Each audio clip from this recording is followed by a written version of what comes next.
Assalamualaikum warahmatullahi wabarakatuh. Selamat pagi buat siswa-siswi yang kami banggakan semua. Yang kedepannya diharapkan mampu membuat negara Indonesia itu maju dengan baik sesuai dengan Undang-Undang Dasar 1945 pada bagian pembukaan alia yang keempat. Pada kali ini kita akan berbicara mengenai masalah sistem hukum dan peradilan di Indonesia sesuai dengan Undang-Undang Dasar Negara Republik Indonesia tahun 1945. Pada bagian pertama kita sudah berbicara mengenai masalah mencermati sistem hukum di Indonesia. Kemudian pada bagian yang kedua kita sudah membicarakan juga mengenai masalah mencermati sistem peradilan di Indonesia. Oke, pada kesempatan ini kita akan membicarakan mengenai hal yang berhubungan dengan bagian yang ketiga, yaitu menampilkan sikap yang sesuai dengan hukum.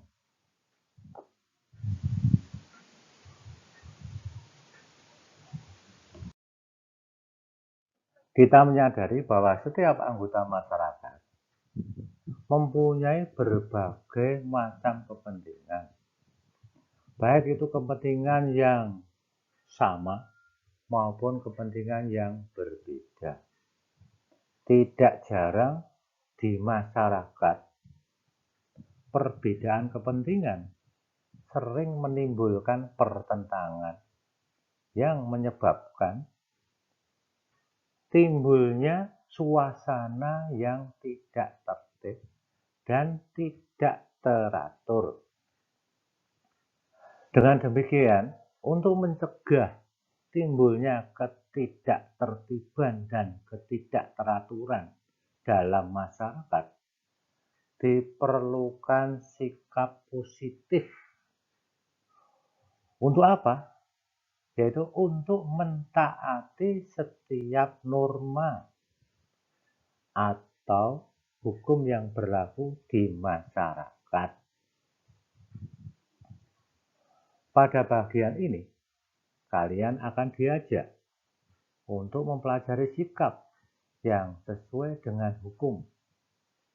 Setelah mempelajari bagian ini, diharapkan kalian mampu menunjukkan contoh sikap taat terhadap hukum, menganalisis macam-macam perbuatan yang bertentangan dengan hukum, dan menganalisis macam-macam sanksi yang sesuai dengan hukum yang berlaku.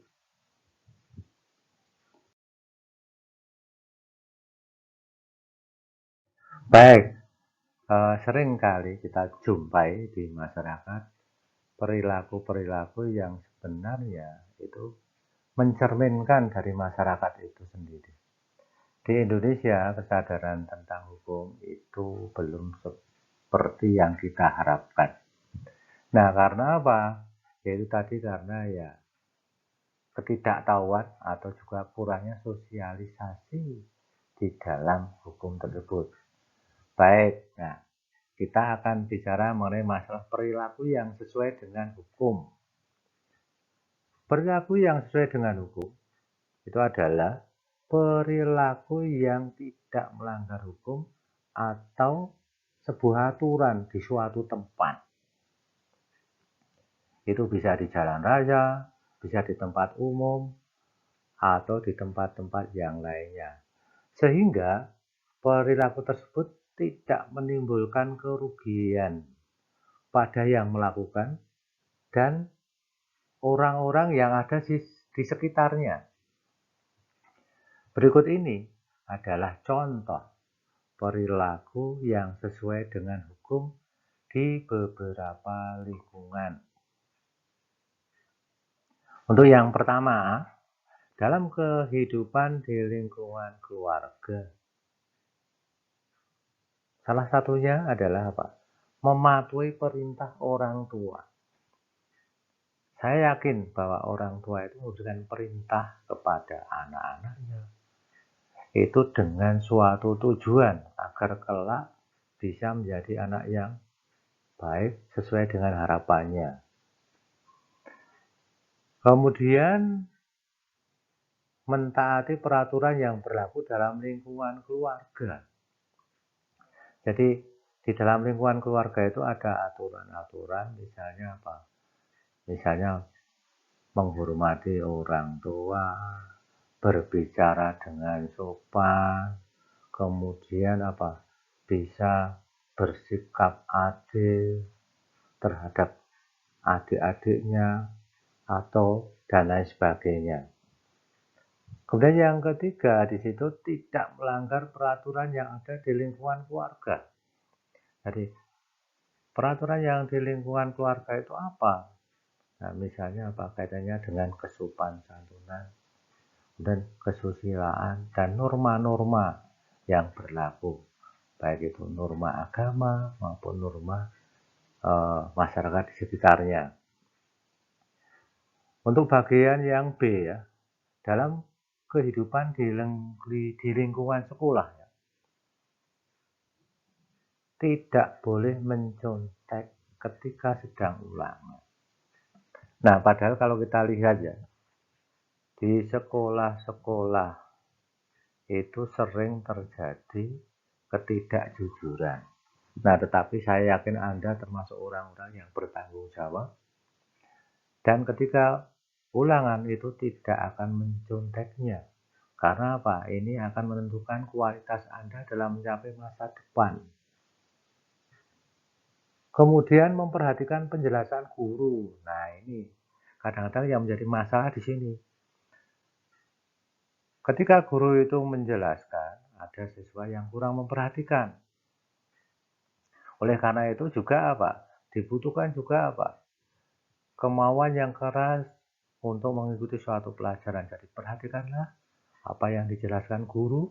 Kemudian kalau tidak tahu, tidak jelas, Anda harus berani menyampaikan, menanyakan. Kemudian yang berikutnya, datang tepat waktu. Jadi dengan kata lain, tidak terlambat. Bagaimana supaya kita itu bisa datang tepat pada waktunya? Itu dengan cara apa? Bangun pagi. Semua itu harus dilatih dari awal. Nah, kalau sudah terlatih, maka apa? Kita akan memiliki kesadaran. Kesadaran itu apa? Untuk melakukan yang terbaik. Nah, ketika di dalam kelas, siswa membersihkan kelas, lingkungan sekolah. Nah, di situ, di dalam kelas itu kan ada jadwal piket. Ikutilah jadwal tersebut sesuai dengan hari di mana Anda piket. Kemudian bagi yang ketiga, dalam kehidupan di lingkungan masyarakat.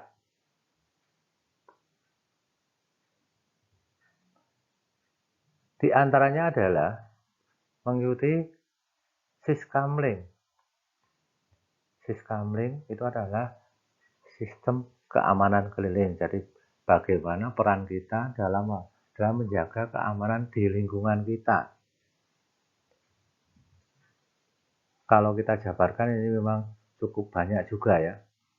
Kemudian juga menjaga nama baik lingkungan. Jadi dalam hal ini kan ada RT, ada peraturan RT dan lain sebagainya. Itu kita jalankan peraturan itu. Kemudian kita harus bisa baik dengan sesama, dengan lingkungan tetangga kita harus baik. Kemudian pada saat-saat tertentu, hari libur, itu ada acara kegiatan kerja bakti. Membersihkan lingkungan. Nah, sebagai generasi muda, kita punya kewajiban apa? Melestarikan kegotong royongan, kerja bakti dalam rangka apa? Menciptakan suatu lingkungan yang bersih. Baik untuk bagian yang lainnya, yang keempat, dalam kehidupan di lingkungan bangsa dan negara. Kita tidak melanggar aturan. Nah, contohnya adalah apa? Aturan lalu lintas. Angka kecelakaan, pelanggaran lalu lintas ini merupakan bukti contoh bahwa kita itu belum bisa disiplin. belum menyadari bahwa aturan itu untuk kebaikan buat kita. Kemudian juga kalau kita lihat di dalam peraturan lalu lintas, perintah bagi pengendara kendaraan bermotor untuk memiliki dan membawa SIM. Nah, kelengkapan-kelengkapan lain seperti SNK juga harus dibawa. Nah, surat-surat harus ada, kemudian juga perlengkapan itu kaitannya dengan helm yang memenuhi standar. Kemudian juga apa? Selain helm standar juga apa? Kendaraan tersebut tidak dimodifikasi sedemikian rupa sehingga apa? Sehingga tidak menyebabkan terjadinya apa? Kecelakaan. Misalnya ban dibuat yang kecil dan lain sebagainya. Kemudian juga di daerah itu ada peraturan daerah. Nah, peraturan daerah itu apapun juga itu punya suatu tujuan. Untuk apa? Untuk memajukan daerah. Oleh karena itu, kita dengan sadar harus mentaati peraturan pemerintah. Baik itu pemerintah pusat maupun pemerintah daerah.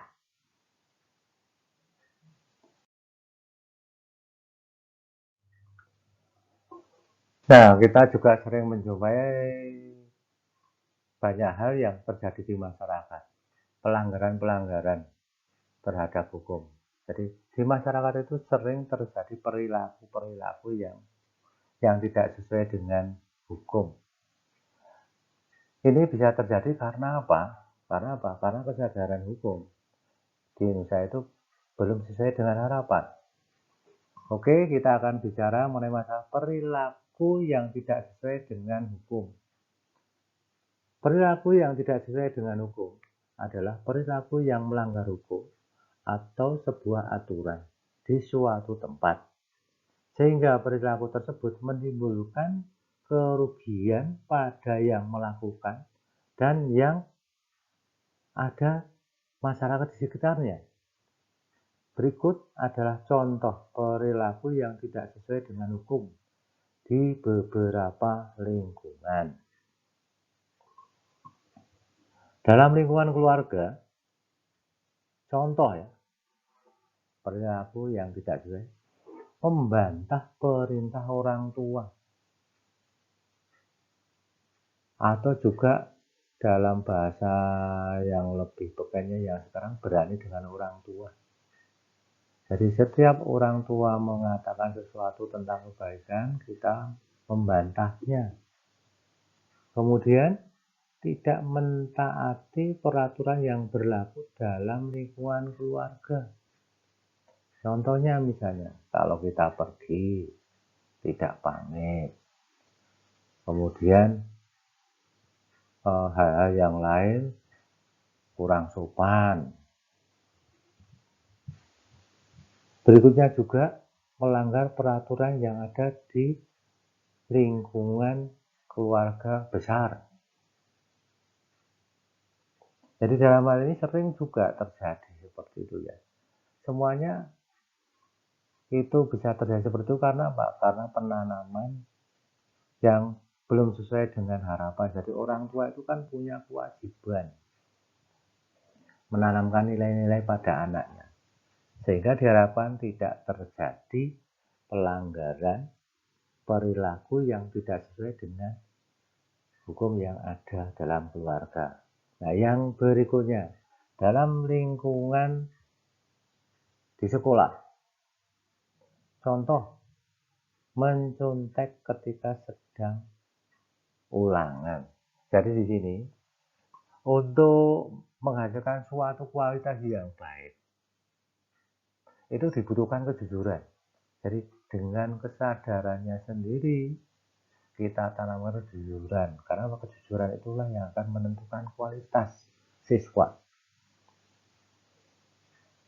Jadi diharapkan anak-anak itu tidak menyontek demi kualitas yang bersangkutan. Kemudian perilaku yang lainnya lagi, tidak memperhatikan penjelasan guru. Jadi di sini mestinya apa? Siswa itu harus jujur. Ketika ada guru mengajar, menyampaikan materi pelajaran, apakah yang bersangkutan itu mau mendengarkan atau tidak? Itu harus dilakukan. Jadi dilakukan dengan kesadaran untuk apa? Untuk mengikuti penjelasan dari guru yang bersangkutan. Kemudian yang sering terjadi juga siswa datang terlambat. Jadi kadang-kadang kita jumpai siswa yang terlambat. Jadi keterlambatan siswa itu merupakan cerminan disiplin tidaknya siswa di sekolah. Jadi kita bisa lihat misalnya setiap kali terlambat, biasanya orang terlambat itu selalu mencari alasan. Hari ini alasannya ini, besok ini, besok ini. Nah ini berarti apa? Ini perlu perbaikan. Kemudian di dalam lingkungan sekolah, itu contohnya misalnya apa? Ada pembagian piket di sekolah, di kelas. Siswa tidak membersihkan kelas maupun lingkungan sekolah. Jadi ada jadwal piket, dia tidak menjalankan piket itu. Berikutnya, kalau kita bicara tentang perilaku yang tidak sesuai dengan hukum dalam kehidupan di lingkungan masyarakat.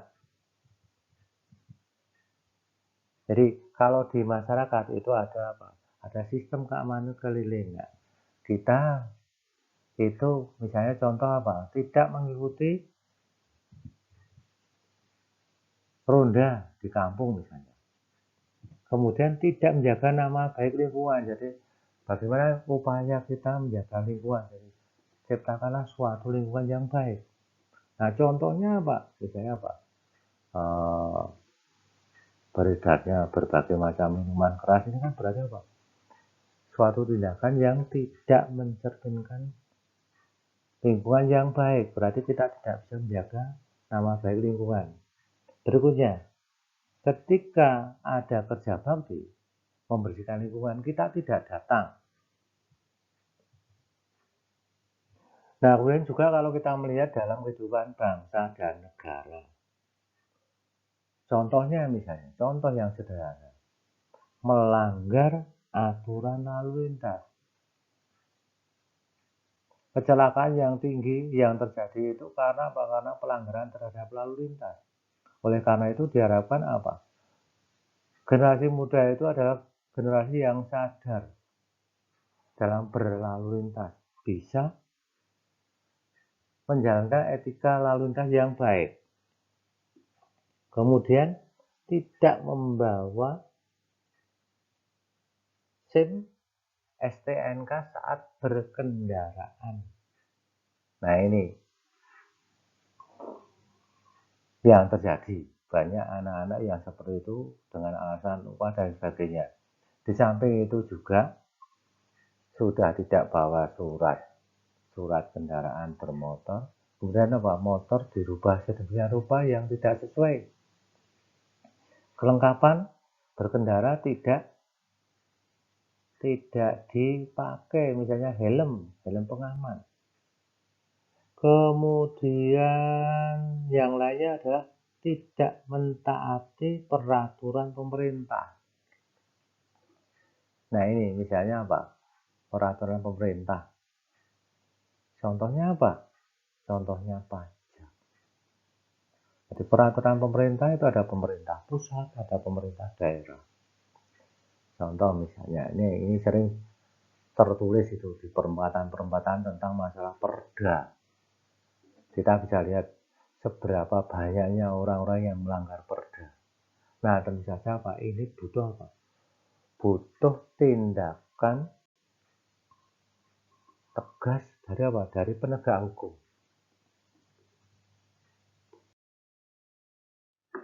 Nah, kalau tadi kita bicara tentang masalah perilaku yang tidak sesuai dengan hukum.